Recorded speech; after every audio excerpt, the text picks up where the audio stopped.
अस्सलाम वालेकुम जी। आज हम बना रहे हैं चिकन रेसिपीज़। इसके लिए हमने नमक, मिर्च और दला मिर्च ले लिए। सिंपल सी रेसिपीज़ है। चिकन फ्राई बना रहे हैं ना। ऑयल है, बेकिंग पाउडर और मैदा।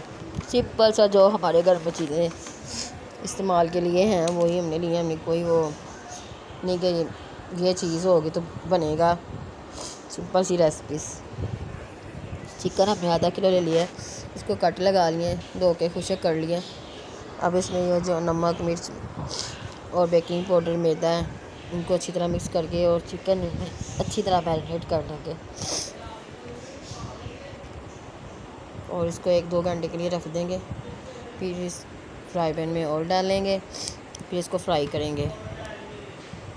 ये फ्राई अच्छे तरीके से इसको फ्राई करना है, इतना ऑयल गर्म नहीं करना।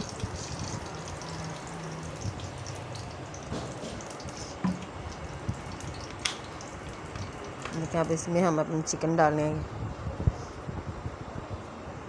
हल्की आंच पे चिकन फ्राई करेंगे। मेरे मज़े का चिकन बनेगा। देखिए फ्राई हो रहा है, फ्राई हो गया है जी। देखिए अभी हम इसकी साइड चेंज करेंगे। 5 से 10 मिनट इसको फ्राई करेंगे हल्की आंच पे। केचप के साथ इसको रखेंगे और अब्दुल हादी को दिखाएंगे। अब्दुल हादी खाएगा, बताएगा कैसे बना। अब्दुल हादी को चिकन बहुत पसंद है, बहुत शौक़ से खाता है चिकन, तो फ्राई चिकन।